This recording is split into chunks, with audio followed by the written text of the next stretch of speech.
This is Mitch Jeserich with Katrina vanden Heuvel, and we will be doing a live broadcast of our upcoming chat about Ukraine. So stay tuned for that right after the news. A bombing near the front gate at Myanmar's main prison for political prisoners has killed at least 8 people today. The military confirmed 5 visitors, including a 10-year-old girl, and 3 prison staff were killed. 13 visitors and 5 prison personnel were injured in 2 blasts. A little known anti government group claimed responsibility. Myanmar has been in turmoil since the military seized power from the government of Aung San Suu Kyi last year. Immigrant rights advocates in the U.S. are calling for the release of migrants detained after surviving a mass shooting in the Texas desert by 2 brothers who worked in law enforcement. One migrant is dead, another is wounded, and at least 7 others are languishing in detention 3 weeks after the twin brothers allegedly opened fire on them, claiming they thought they were firing on wild pigs. Advocates are citing a 2021 directive that specifies being a victim of a crime in the U.S. should be considered during immigration enforcement actions. I'm Christina Onnested, reporting for Pacifica Radio. Good day and welcome to Letters and Politics. I'm Mitch Jeserich. After Russia's invasion of Ukraine in late February began, we did a series of conversations with people on the left concerning their views about the war, including their views about the United States' involvement in the war.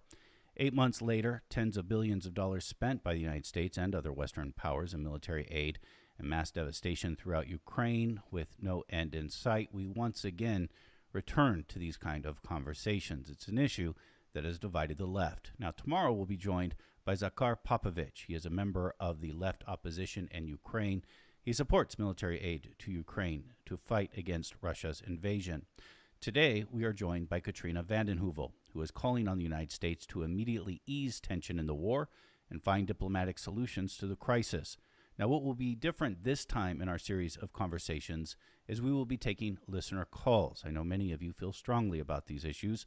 The phone number to call, now you can only call if you're listening to us live on KPFA in Berkeley, KPFK in Los Angeles, or KFCF in Fresno, or if you're listening to us on the internet. If you're not listening to us live, regrettably, we won't be able to take your call. But if you are listening to us live, the number to call is 1-800-958-9008. Again, that's 1-800-958-9008. We're also doing a live video stream on our YouTube page where you can leave comments and questions there as well. Just find us on YouTube, look for Letters and Politics, find our page, and you will see our stream. Again, we are joined by Katrina vanden Heuvel. She has been covering Russia-U.S. relations for many decades now. She is editorial director and publisher of The Nation magazine. She is also with the American Committee for U.S.-Russia Accord, and she also writes a weekly column for the Washington Post. Katrina vanden Heuvel, it's a great pleasure to welcome you back to this radio program. Thank you, Mitch. Thank you for having me on. And I think it's very wise to have different points of view because the left is not united. And your next guest sounds like an important voice. Tell me about that left not being united and sort of division this left. You're the publisher of The Nation magazine, a very important voice on the left. So, look, I come to this, Mitch, as you noted, having visited Russia worked in Russia really since 85. I first went in 78 and then 80, 81, 82 with my late husband, Stephen Cohen. We couldn't get visas from 82 to 85 individually or together.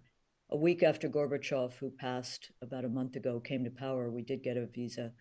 I've seen through time, and obviously we want to talk about Ukraine, but the ascendancy of war parties in both countries, the United States and Russia, the expansion of NATO, which I think was a great disaster coming in 1989, 91, the expansion of NATO, which there was a debate about in this country, and there were voices, eminent voices, who worried what that would mean. But the war parties, I've just been editing in the last hour a piece by my longtime friend Boris Kagarlitsky, talking about the Russian left, which I don't think is divided. The left in Russia has been deeply opposed to this war.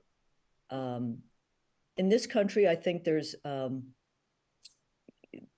where I come into this is more rooted in history than I think some of the opposition. But the idea of defining and redefining security, Mitch, I think is a key question. And with COVID and the pandemic, this was a few years ago, the hope that we might redefine security as less of a military framework and more about dealing with climate and pandemics and nuclear proliferation. That has passed, and I'm concerned deeply, and I suspect even those who support arming Ukraine understand that the militarization of security is not in the best interest of any country as we look out at the world with hunger, security, energy problems, crises roiling the world.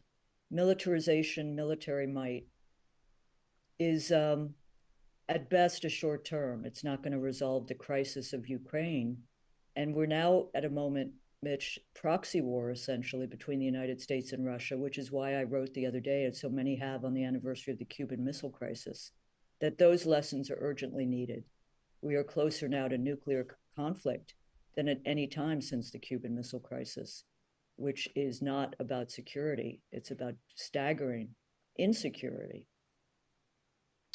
What do you think the United States should do right now? What are you advocating for?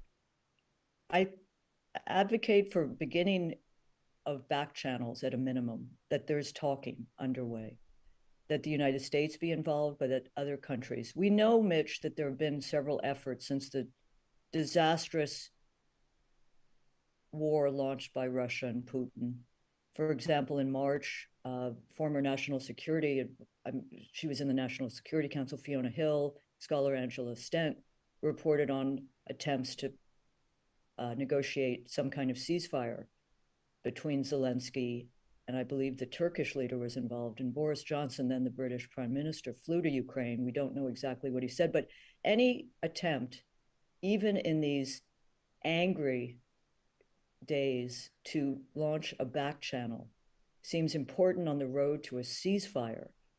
Obviously, every day there's more anger, hatred, and the need to, we've seen in different circumstances over decades that there are comparable situations, whether it's a nuclear situation or the Northern Ireland crisis, for example, where you can begin to still the crisis on the road to a ceasefire, on the road to some negotiated solution. At some point, Mitch, this war is going to end. And let me just, point out that the Soviets were in Afghanistan, we were in Afghanistan, we withdrew. We don't have a great track record of reconstruction. We poured trillions into 20 years or more of Afghanistan, but we come out and the international community can barely pony up 5.5 billion for the reconstruction of a country, which we were complicit in the destruction of. So I think that road to reconstruction needs to begin soon. And the key is that Ukraine remain an independent, sovereign country. And I believe that if there's a will, there's a way. And we've seen before resolution of crises. This obviously could escalate. I will say that people in Europe are reeling and already facing a winter with these stores closing, energy costs rising. That should not be the basis, but it's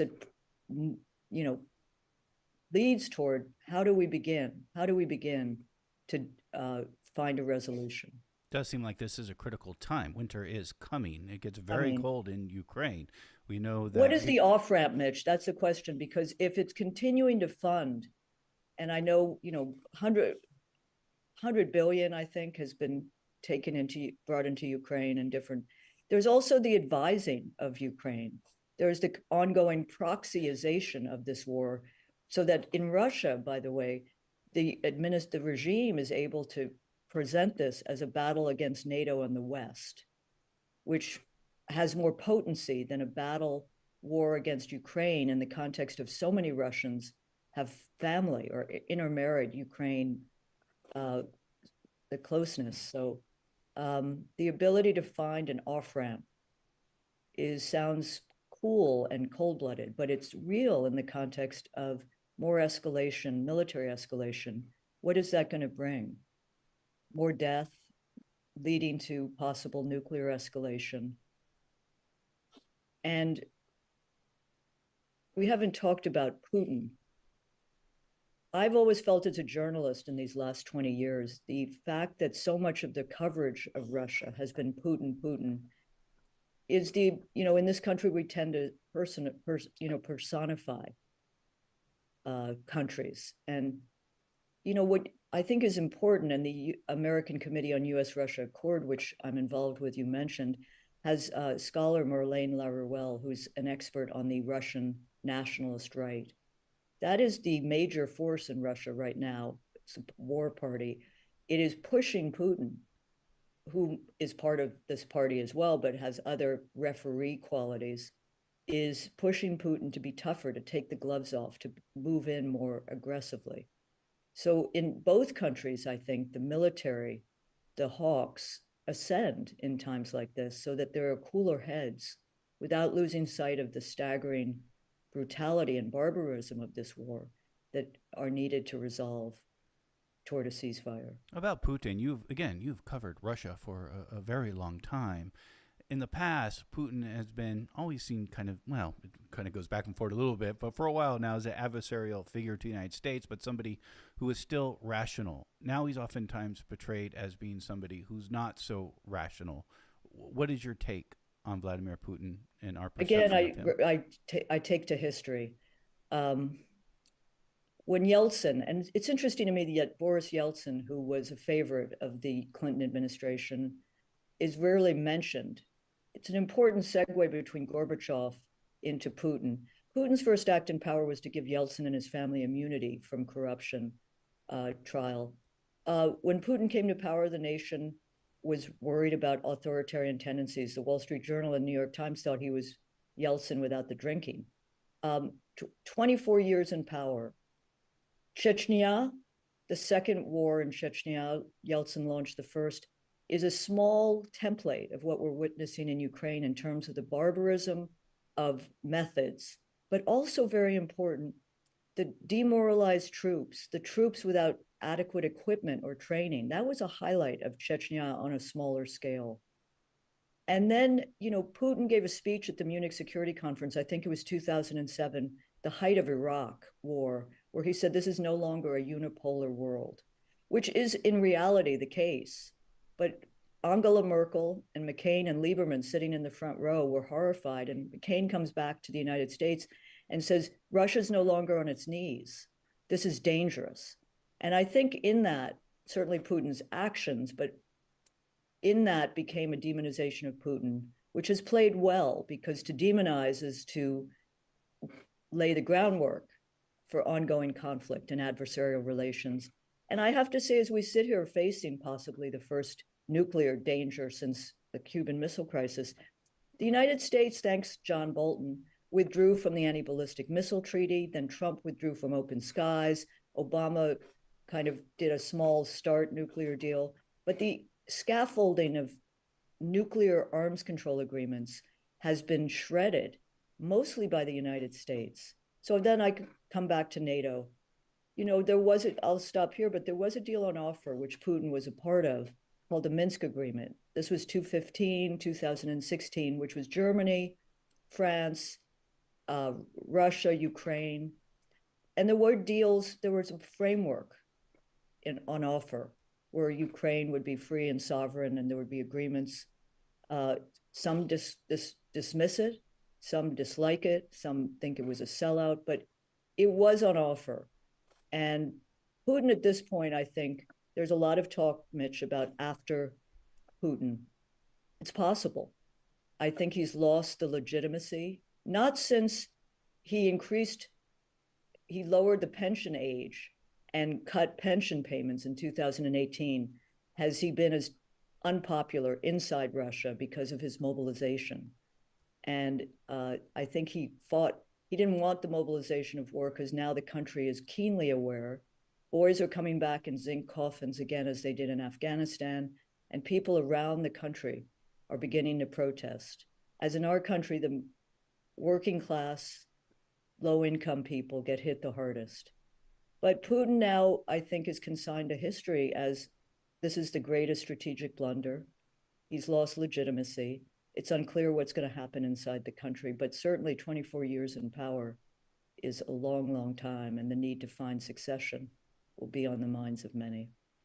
This is Letters and Politics, and we are in conversation with Katrina vanden Heuvel, who has been covering Russia-U.S. relations for many years now.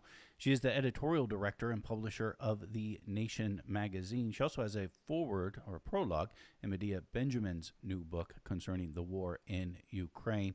Again, we are taking listener comments and questions in this hour. The phone number is 1-800-958-9008.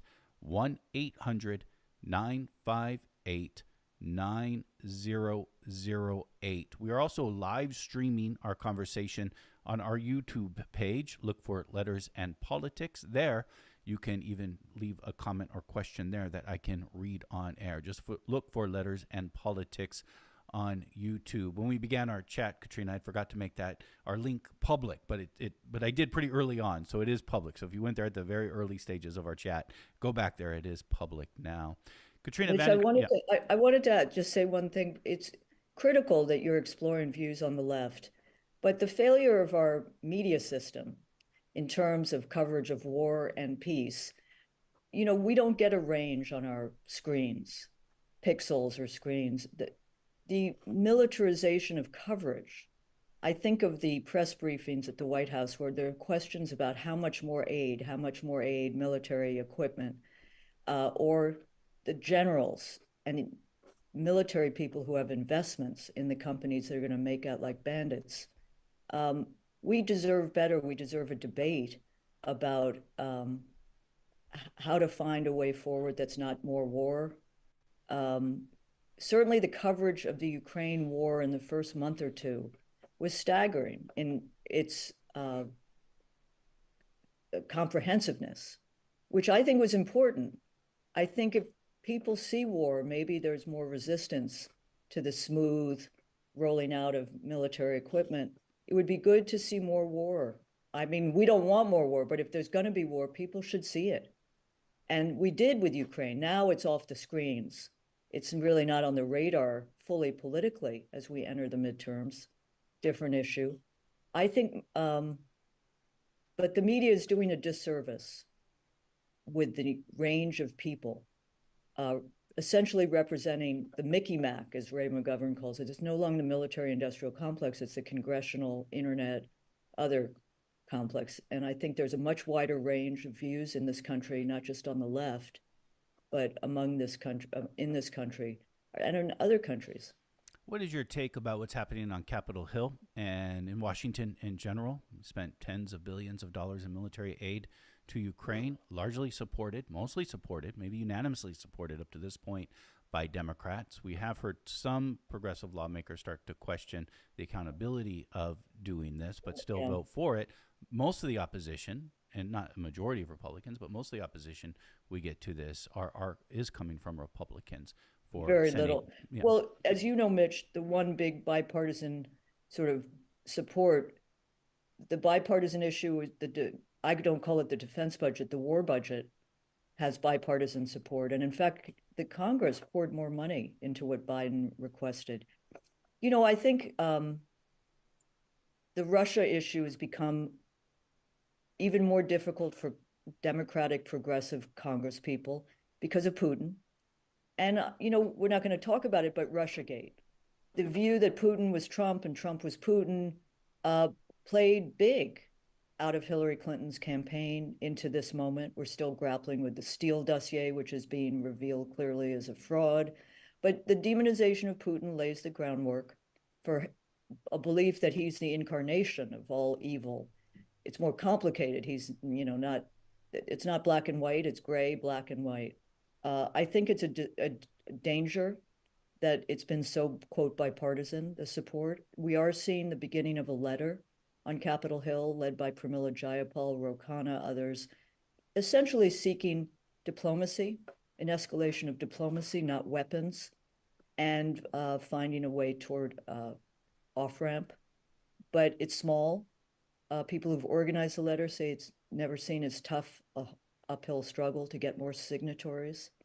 So I think it's a disconnect, Mitch. I've seen a disconnect between inside the Beltway, not just the kind of establishment blob, but also progressives and the rest of the country. I don't believe this country's isolationist, but I believe this country is interested in engaging the world with restraint, a different kind of engagement. I've been involved with the Quincy Institute. I recommend it to those listening to check it out. Andrew Bacevich, others who see an alternative to the interventionist kind of liberal interventionism and certainly the neocon interventionism. And there's a tradition in this country which is worth recalling. So the guest we're going to have on tomorrow with the left opposition in Ukraine, Zakhar Popovich, writes this, quote, "The left and internationalist must learn that an anti-imperialist front is impossible without armed resistance. Russia's invasion of Ukraine is currently the most impudent and cynical imperialist attack in the world. Behind the criticism of arms supplies to Ukraine is the ill-conceived desire for defeat of Ukrainian people inspired by Kremlin propaganda." Let me just take that one step further and even say, should there just be an acceptance that a portion of Ukraine is going to be annexed by Russia and allow Russia to get away with that? Well, I dispute the idea that armed struggle has to be part of anti-imperialism. I think it feeds the imperialists, the armed struggle, certainly both crassly, cravenly, and literally. I think there are others in Ukraine. I'm on a weekly call with Russian women who have been involved with Ukrainian women who are seeking alternatives to ongoing war. Obviously, with each day, as more civilians are killed, mothers, children, utilities are bombed, it's harder and harder, of course. But there's a history of this country divided. I think there are ways to work through so it's not annexing land, as your guest tomorrow asserts. But I'm not sure Ukraine is fully divided between this idea of armed resistance. You know, Zelensky, who's emerged as a major figure, obviously, and it's extraordinary to see because few people understood how he would emerge in the context of war, but he ran on a peace ticket. Peace ticket meaning to resolve the conflicts that were present in the Donbass region, Luhansk, Donetsk, and he participated in trying, before things exploded with the invasion, in trying to find a way to reduce the conflict between the West and the East. You know, the East has been Russian speaking. Language rights emerged as a major issue in the first months of Poroshenko, the previous prime minister's tenure. And there was an attempt to anyway, there have been attempts, but the idea that Zelensky ran as a peace candidate, but of course had to transform himself, and he has in powerful ways.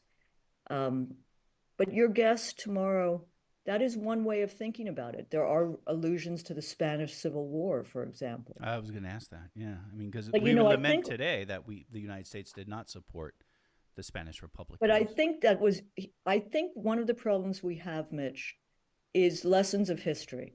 Lessons of history are critical. The Cuban Missile Crisis is different than today, but one can draw lessons.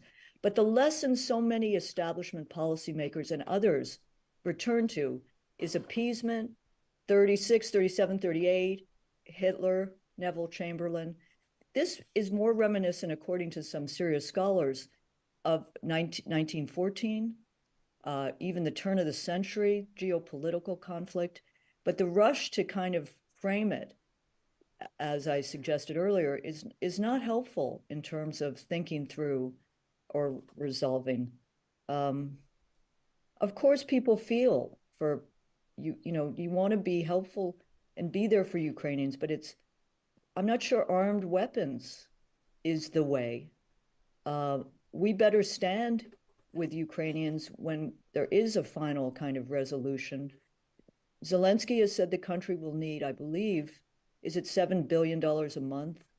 And the numbers being suggested are very tough, and I think demand a cold-eyed realism, which is not about abandoning Ukraine, but our weapons.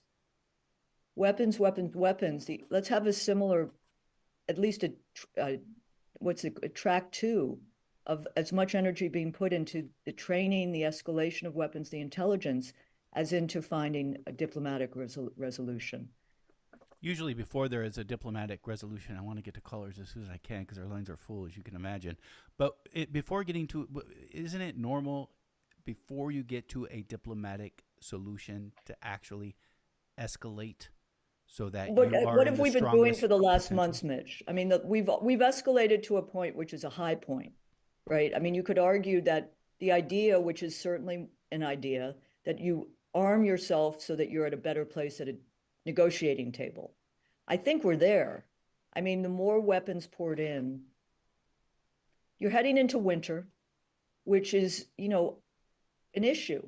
It's both an issue in Europe, but it's an issue, very, very deep issue in Ukraine, Russia. So you may see you know, stasis, that there's nothing moving for months, but come out of that into more weapons and more escalation. Maybe the winter becomes, as opposed to defeat of Napoleon, it becomes known as a time when people put down their arms and, with the assistance of an outside community, which is respectful of Ukraine's needs and demands, begins some talk. That would be the best hope, because the slog, the attrition, the deaths that are likely to be even more brutal in winter, to be avoided as possible. Let's go to our first caller, and we'll begin in Oakland, where we're joined by Delphine. Good morning, Delphine. You're on the air. Good morning. I have two questions. Number one, how much money is being funneled right back into American weapons manufacturers? All the money that we're giving towards it, is it just being funneled right back into the U.S.? Number two, did we not agree that we would not put any more weapons on Russian borders? Wasn't that one of our agreements during the Cuban Missile Conflict? Thank you, Delphine.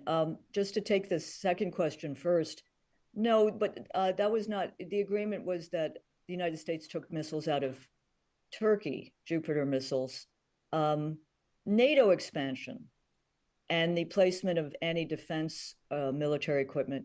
NATO expansion, in many ways, was a violation not only of the agreement with Gorbachev, not 1 inch eastward after German reunification, but in the last years, it's moved up to the borders of the former Soviet Union, Russia. And in that context, there are US weapons, European weapons on the border. And the question of money coming back, well, people are making a lot of money on this war. In fact, there are, you know, we have expanded to the point where there's now a rush on manufacturing because there isn't adequate military equipment. But there are people making billions and billions of dollars that could go toward rebuilding Ukraine.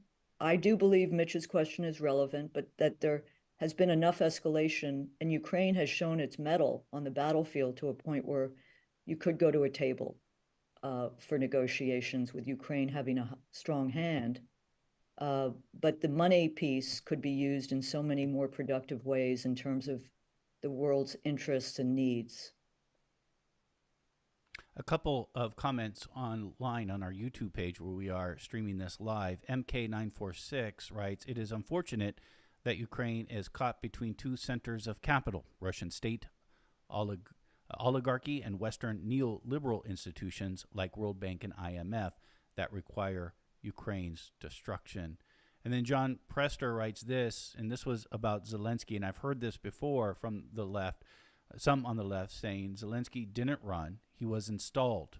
Don't insult the intellect of the audience. You know, the leader after, there was, you could talk about a coup in 2014 after Maidan, when Victoria Nuland, Jeffrey Piat were caught on a call, like Victoria Nuland saying F-U-C-K, forgive me, the EU, showing that America believed it was in the proconsul position of erecting a government it liked. There was a leader after that called Poroshenko, who was the chocolate oligarch.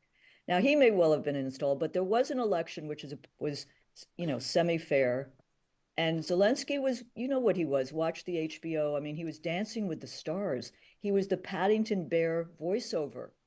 He was an actor. He was, he was a humorist. He was on Russia's famous reality show, Kvartal, I think 49 or one of, but he's risen, as so many do. Sadly, in times of war, we wish more in times of peace. But it is the case that he represented a point of view about trying to find a resolution of the ongoing conflict that, by the way, did not begin February 24th, 2021. It began in 2013, 2014. Poroshenko sent troops to the eastern part of Ukraine to kill, quote, terrorists, fellow Ukrainians. So there's a history over the last decade. But I don't think Zelensky's weakness is that it was a rigged election. I think the weakness is that he has, because of the Russian aggression, has had to find a different modus operandi in his country. But I do think there have been possibilities of off-ramp negotiations that I mentioned that have been blitzed away and that pushed away, need to be reinstated. Our next caller is Joseph in Berkeley. Good morning, Joseph. You're on the air. Yes, good morning.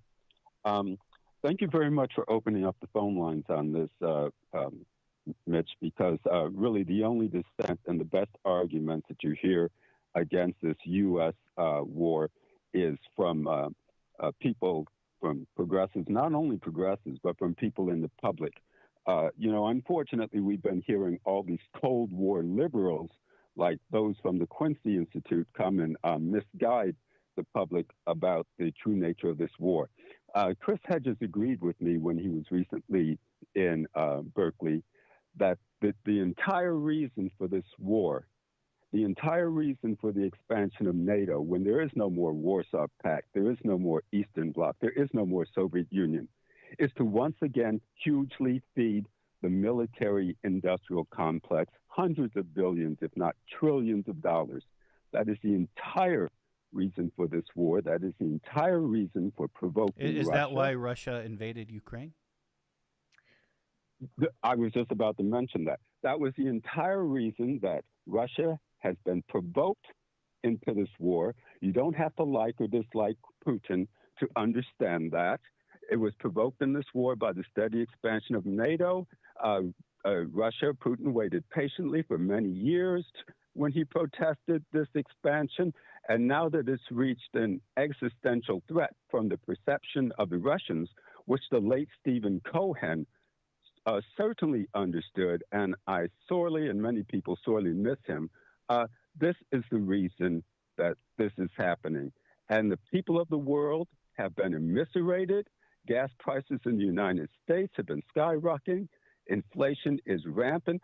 This is how we Americans and other people in the world, the public, are paying for this war, besides this being another $1 trillion war that is being taken from our treasury. And the military industrial complex is largely composed of the 1%. And for the 1%, war is always big business. Jeffrey Sachs was the first person on the block. Thank you, Jeffrey. I was going to say I sorely miss Stephen Cohen as well. And his last book, my late husband, his last book was War with Russia, ? I would disagree to the extent that NATO, I think, is a central factor, but there are other factors too. The Cold Warriors have been ascendant inside the Democratic Party and, in other parties. And I think that how to put it, there have been so many missteps and there have been so many adversarial relationships now between the United States and Russia. And think of the fact that we have a national security strategy, which Biden has just unveiled, which is essentially, a Cold War document. It's that Russia's an adversary, China's an adversary, as opposed to saying, this would be before the war, but Russia, we need collaboration on some of the crises, existential crises of our time. So I do think the military-industrial complex, but I also think that there are Cold Warriors in our politics who have never gone away. And as I mentioned earlier, neoliberal interventionists, neocon interventionists, and they see dealing with, quote, threats through military means. I think NATO is a major factor, but there are people who've studied Russia for decades who, and by the way, the Quincy Institute is not full of, I mean, you had someone like Anatol Lieven, who's been attacked for trying to understand, not condone, but people were stunned by the invasion of February 24th. They really believed that Russia had a case, the NATO expansion and other factors, but through the going into Ukraine, it became a different framework for a while. But now, and I admire Chris Hedges, I agree with him, but there's more to it, I think. Certainly NATO is a major, major factor. But at this stage, there's a clash that reaches beyond NATO. And Chris Hedges, just to be clear, we had him on not too long ago, did say he thought that that Putin had committed a war crime by invading Ukraine. By invading. I mean, at the same time, as I've tried to say, how to rebuild security is not necessarily about escalating weapons. I mean, I wrote about someone Steve and I came to know well was Gorbachev, who gave he was a visionary. He was the most committed abolitionist of nuclear weapons ever to lead a major nuclear country. He had a vision. It was a realistic vision, as your guest or your Colin just said. The Warsaw Pact disappeared. Why did NATO continue to expand? He had a vision of a Europe whole and free, of completely different security architecture, from Vladivostok to Lisbon. It would have been a demilitarized zone. Instead, we get a NATO, which is not a coffee klatch. It's a military institution which ramps up profits for the weapons companies. And I guess it's just what makes this so difficult on the left is I think there is a recognition that NATO expansion is a part of this dynamic. However, that does not justify invading Ukraine. Russia has now invaded Ukraine, looking to annex further parts of Ukraine. And what do you do about it? Do you just allow that to occur? No, I think, listen, Crimea is I think it was Edward Said who spoke about frozen conflicts, historic conflicts that are frozen in time. This world lives with some of them. Kashmir, I think, or, looking at many parts.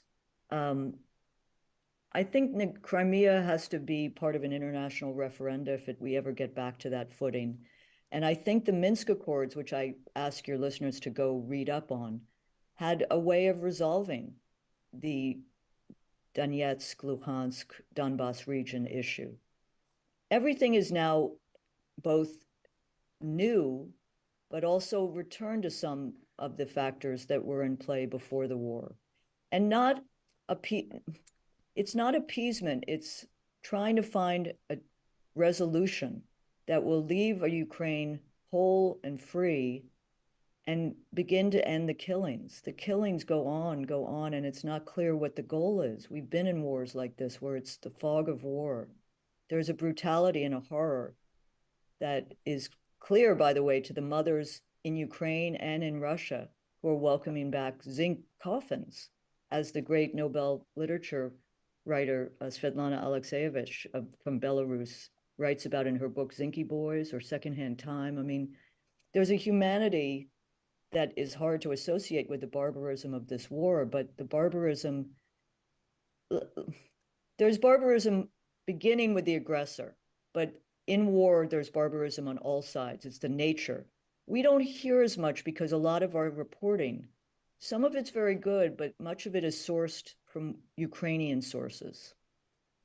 And I think that has to be acknowledged, that there's a brutality, certainly from the aggressor launching the war, but now in this cauldron, there's a brutality of all forces in this cauldron. And I think we need to find a way out of that, a break. And as I've said, there have been barbaric wars and struggles before, and there's a possibility if there's a will. Let's next go down to Los Angeles, listening to KPFK. John, good morning. You're on the air with Katrina vanden Heuvel. I'd like to know about the possible implications or influence of invasions of of Russia, starting from the Mongols, and then the Kingdom of Sweden, and then Napoleon and the French, and then in 1919 the United States tried to attack Leninist, the Bolsheviks out of the Arctic Circle. Then there's banking for the support for the Nazis in Germany. Then World War II, and the 20 to 30 million Russians who died. And then after that, the B-52s loaded with H-bombs heading in a continuing circling measurement heading towards Moscow. So, all right. What is There's a long history. On the Russian Thanks, John. Let me pick up, if I might, just on a piece of that. You know, there's a long history of Western intervention in Russia. I'm thinking particularly of 1917 to 1921, when the white forces, the British, the United States, intervened. You know, the Russian Revolution, think of it what you will, never had a chance in a sense because it merged into a civil war and became militarized because of the invading forces. There's a long history. I was just in Europe, and something that I think in this country is not understood, and you know, I say it and then we can think about what it means, but 27 million Russians died in World War II. Steve Ambrose, the professor who set up the World War II Museum in New Orleans, Steve and I used to get mailings from Tom Hanks, Steve Spielberg, about World War II, and it was as if the Red Army loped by, just happened to be in the neighborhood. And I think that factor of World War II can't be dismissed because it's the only unifying thing in Russia today, in a sense. Marshal Zhukov, not Stalin, is the unifying figure. Putin may manipulate World War II at times. His brother died, I think, in the siege of Leningrad. But it's an important history, and the intervention into Russia is important. That isn't that Russia didn't intervene in other countries, but there is a history that has to be understood. And one of the members of the American Committee on U.S.-Russia Accord is a woman named Marlene Laruelle, who's an expert on the intervention into Russia and the impact on its politics. Let's next go to Mark, who is in Berkeley. Hello, Mark. You're on the air. Thank you very much, Mitch. I want to thank the guest for her column in the Nation way back in the beginning of March to be the first sane voice in this dark tunnel of corporate lockstep media. I just want to say that I do believe that the entire Ukrainian episode since the Maidan has been instigated and supported by the U.S. NATO interests. I do believe they had goals, rolling back the European Union, which had moved ahead of the American economy, selling expensive American fracked oil. And I do believe weakening Russia for the next Syrian adventure, which I believe is on the ground right now and beginning. So, and Mitch, I just wanted to say that I didn't support, I'm not a Putin fan or the Russian nuclear state, but I do believe when the Russians did invade in March, there was evidence, solid evidence of a huge weapons buildup. We were seeing it over here, Biden, Johnson, just sending all kinds of weapons. And there was a big buildup. And in the military mind, you just don't let that happen. There was a fear that it was going to go through the Donbass. That war was nasty for 6 years. You never heard about it. And there was a fear they were going to go into Russia. So there were interests and security interests all around. So I do think that we should see the whole adventure in terms of the interests that are benefiting. I'll take a response. Thank you. Mm-hmm. Your caller makes an important point, but I'd step back and say I think in this country since the end of World War II, before, but in the first Cold War, you had two competing theories. One was containment. The other was rollback.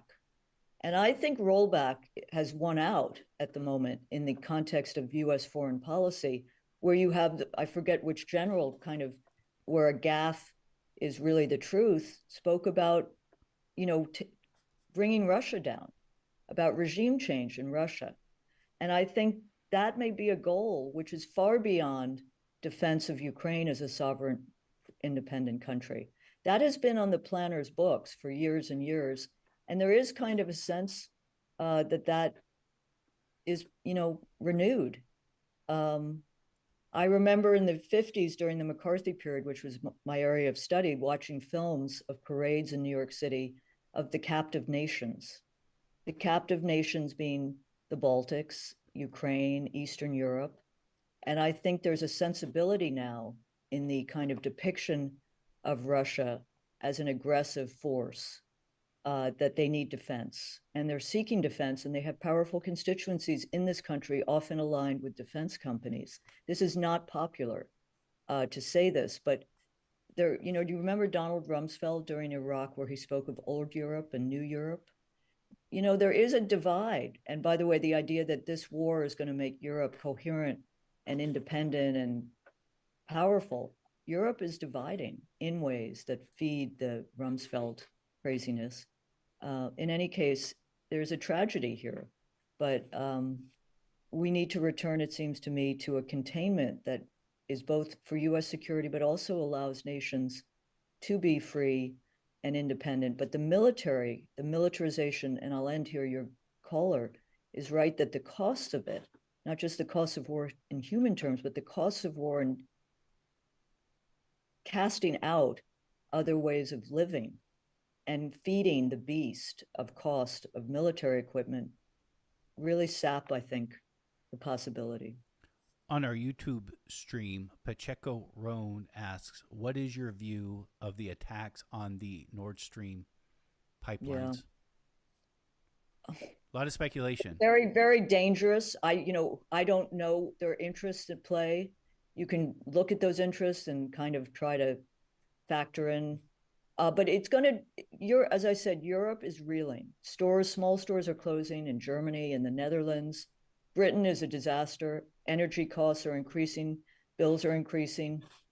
So I think that is a factor to pay attention to.